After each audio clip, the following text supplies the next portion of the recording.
ఓం శ్రీ గురుభ్యో నమః. అందరికీ నమస్కారం. In this video, let us examine what is the freedom and responsibility of a disciple in relationship with a master on the spiritual path. See, one disciple has asked the master like this: Master, it seems that the master disciple relationship is really a kindness on your part to describe it in flattering terms. Then what is essentially our failure, master, to hear what you have said more often, more clearly and more lovingly than any disciples in history could have been blessed with. If in some way there is a problem with the process, that problem can only be ours, irrefutably, undeniably and totally ours. Now, master is not taking this responsibility unto ourselves, rather than projecting our expectations onto you is the very first step. Please clarify. Then the master replied like this: My dear, responsibility is always the very first step of freedom. Throwing the responsibility on somebody else's shoulders is throwing away the opportunity for freedom, and you cannot divide that the two, the responsibility and freedom, you cannot divide it into two. They are inseparably one. See, it is true that the whole responsibility is of the disciple. The master is only a catalytic agent, an excuse. But remember, to accept responsibility, it needs guts, because everybody wants freedom and nobody wants responsibility. If you do not want responsibility, you will be enslaved in some way or other. The slavery can be spiritual, which is the worst kind of slavery possible. Political slavery or economic slavery are superficial, and you can at any time revolt against them very easily. But the spiritual slavery is so deep that even the idea of revolting against it does not arise, for the simple reason that this slavery is there because you have chosen and asked for it. Other slaveries are imposed on you. You can throw them away anytime. They are against you when you feel it. See, this slavery, the spiritual slavery, appears not to be against you, but a tremendous consolation. Consolation that your responsibility has been taken over by somebody who knows. Now, you need not worry. But along with the responsibility, you have lost freedom also, my dear. Remember.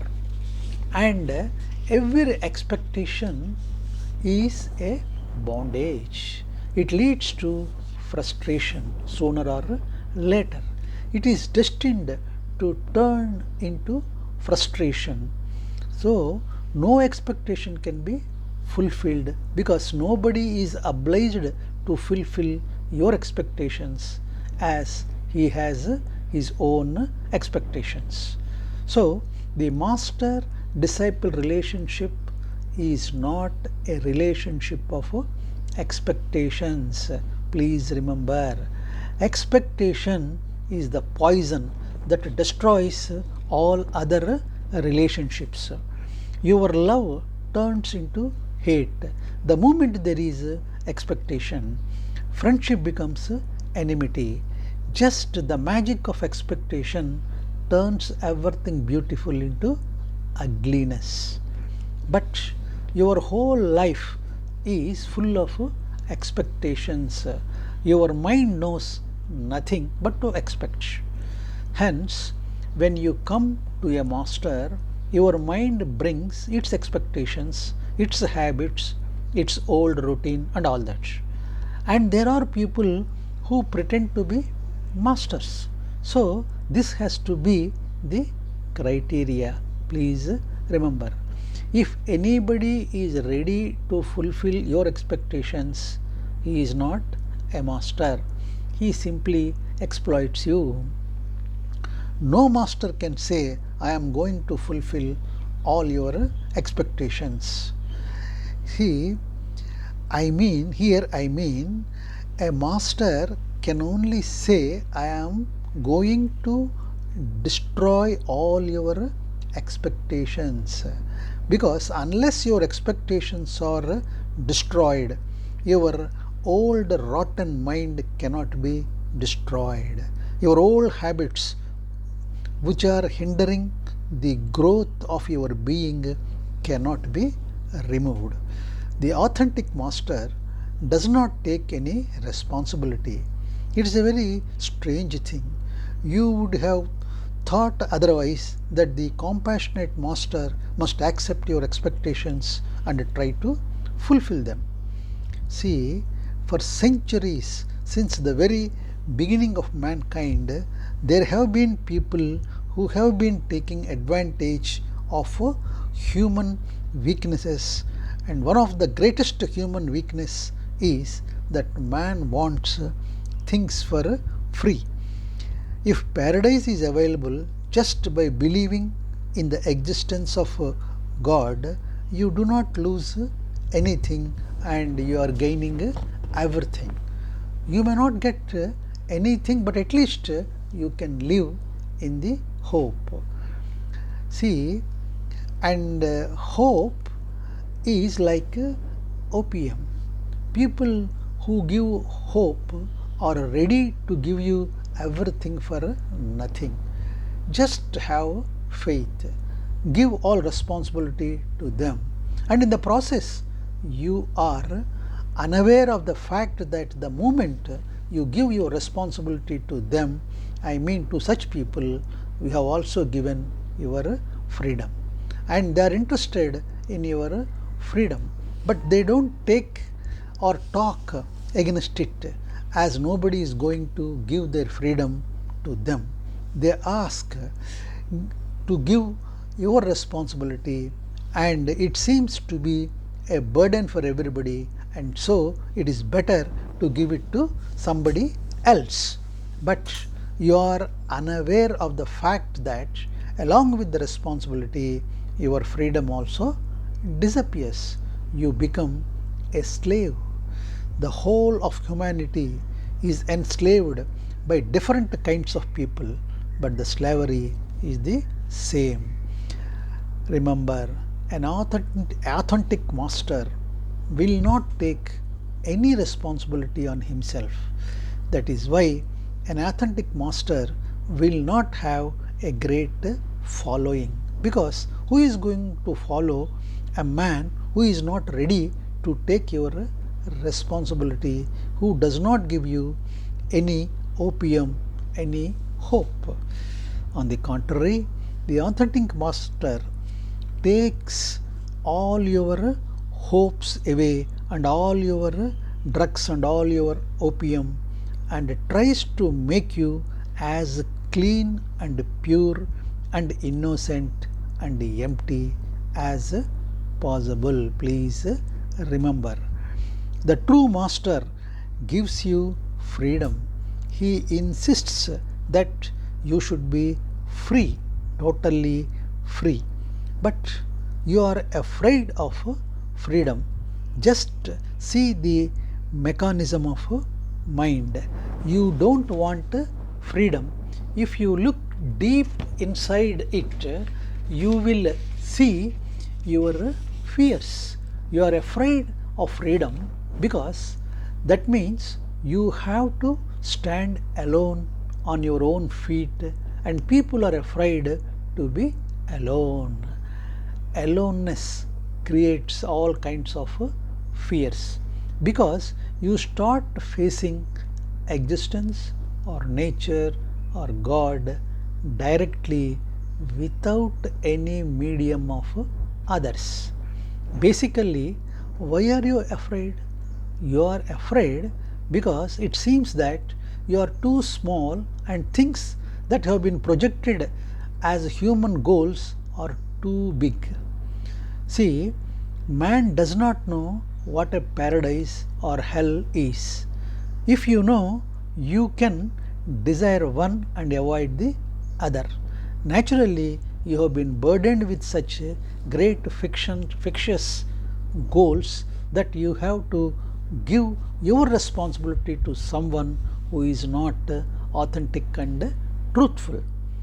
Ignorance cannot be the foundation for realization of truth or reality or nature or God. Please remember, constant awareness of the existence of divine love that surrounds you and around you always need to be felt in the deepest core of your heart and being.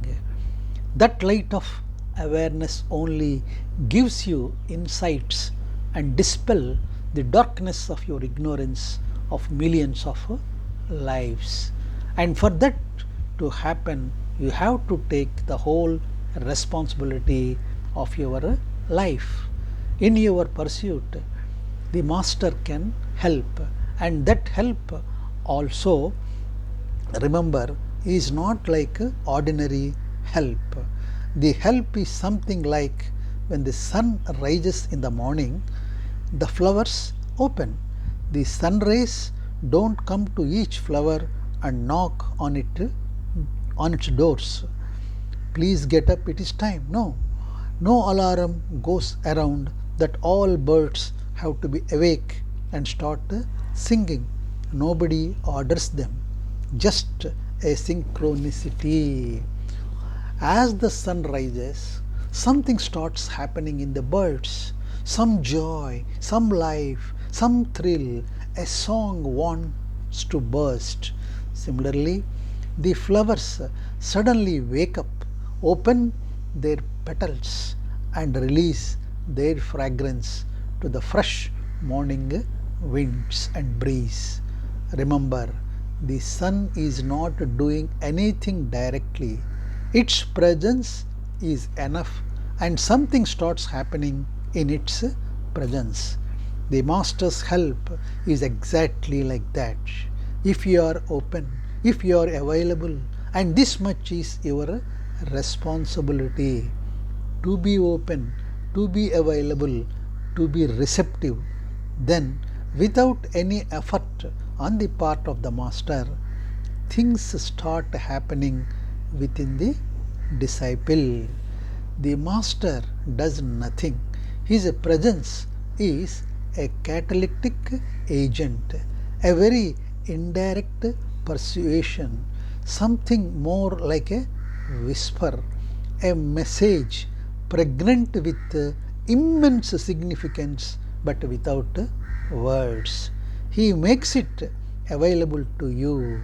Now it is your responsibility and your freedom to take it or not to take it. See, my dear, Master said, you are right. All the responsibility is of the disciple, and no expectations should be projected on the master. Otherwise, there is going to be frustration, and as expectations cannot be fulfilled. So, thank you all.